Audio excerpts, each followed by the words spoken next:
You speak English every day. Your words are correct, your grammar is solid, yet something feels off when you listen to yourself. Native speakers sound fluent, natural, alive. You sound careful, rehearsed, like you're reading from a script instead of thinking out loud. The problem is not your vocabulary, it is not your sentence structure, it is the rhythm and intonation hiding beneath every word you say. These invisible patterns control how native speakers understand you, how they judge your fluency, and whether they feel comfortable listening to you for more than 30 seconds. Here is the strange part. You probably cannot hear the difference yet. Your ear has not been trained to detect intonation patterns the way a native speaker's ear has been trained since birth. But over the next 10 minutes, you are going to discover exactly why mastering the rhythm of English transforms you from sounding like a non-native speaker into sounding like someone who genuinely belongs in an English conversation. Most language learners skip this entirely. They memorize phrases, they practice pronunciation of individual words, they focus on accent reduction, but they ignore the backbone of natural speech. The rise and fall of your voice, the stretch and snap of your syllables, the music underneath the meaning. This is why they plateau. They hit an invisible ceiling where perfect grammar no longer matters because their speech still sounds foreign. The linguist Diane Hirschfeld conducted research on how children acquire speech patterns, and she discovered something crucial. Before children even understand grammar, they absorb the intonation patterns of their native language. An American baby hears rising intonation at the end of a question and falling intonation at the end of a statement, and that pattern becomes wired into their brain. By age 1, your brain has already learned the melody of your language. By age 5, that melody is locked in place. You learned English as an adult. Your melody was already locked. English, not in your native language, but imposed on top of it. This is why even fluent non-native speakers often sound like non-native speakers. They have accent, they have rhythm that belongs to another language. But here is the redemption. Your brain is not fixed.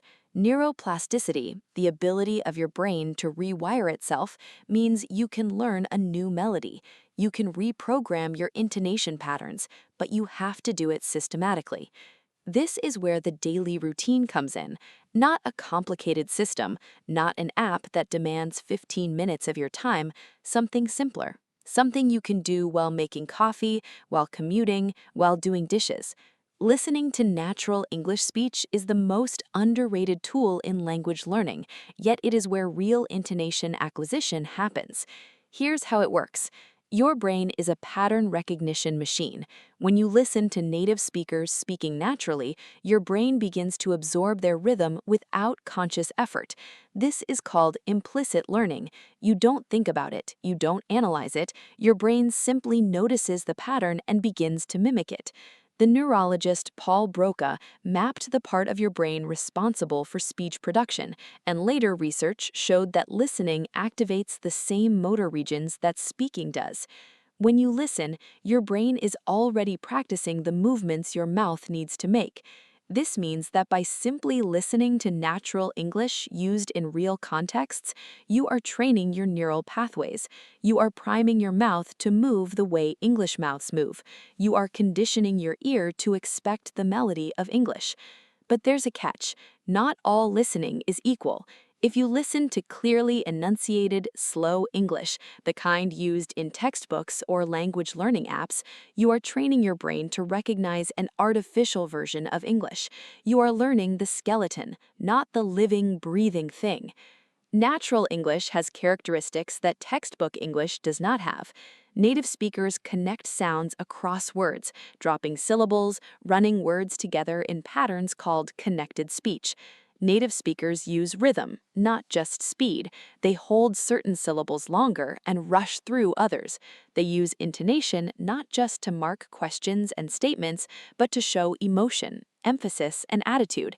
A native speaker saying, "I cannot believe that," has a completely different sound than, "I can believe that." And the difference is intonation, not words. Your daily routine should center on listening to natural English from people speaking in real situations. Podcasts are ideal because they feel natural, unscripted, genuine. Television shows work because actors have trained their intonation to sound real, even if the dialogue is scripted. YouTube videos work because creators often speak conversationally. What does not work is listening passively while thinking about something else. Your brain needs to engage with the content. You need to understand what is being said because understanding is what activates your motor regions of your brain and makes the listening stick. Here's how the routine works. Pick one podcast episode or video segment about a topic that genuinely interests you. 5 to 10 minutes is ideal. Listen once through without stopping, without subtitles, without pausing. Just listen. Your job is to understand the meaning, not to catch every word. Let your brain absorb the rhythm and melody without consciously analyzing it. Then listen again, this time with subtitles or a transcript. Now your conscious mind can track the words while your ear is still absorbing the intonation. Notice where the voice rises and falls. Notice which syllables are stretched and which are clipped. Notice the speed and flow. Do this 5 days a week. That's it. 30 to 50 minutes of focused listening to content you actually care about. Research from the psychologist Barbara Oakley on learning patterns shows that spaced repetition with meaningful content produces faster neural adaptation than intensive, unmotivated study. This means that 5 days a week of interested listening will transform your intonation faster than one aggressive 2-hour session per week of forced listening. The transformation happens slowly at first, then suddenly. For the first 2 to 3 weeks, nothing will feel different.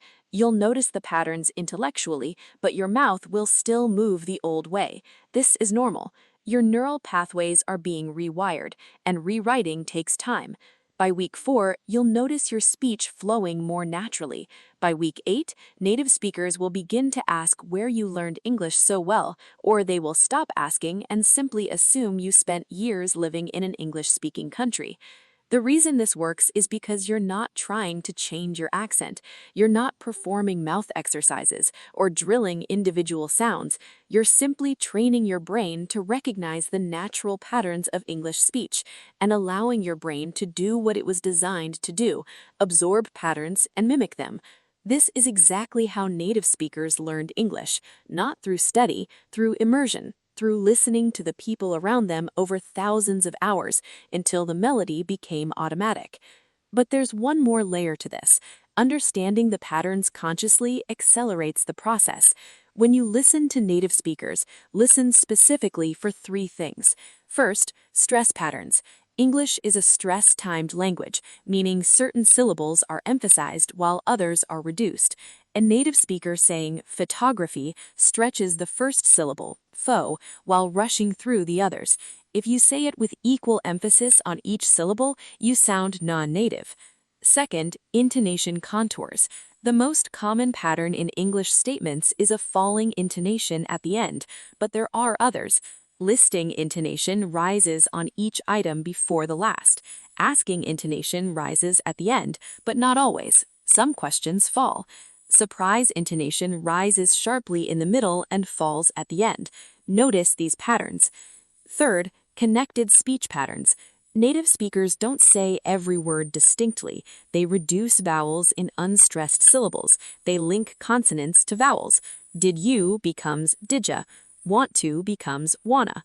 This is not laziness. This is efficiency. This is the sound of a fluent speaker.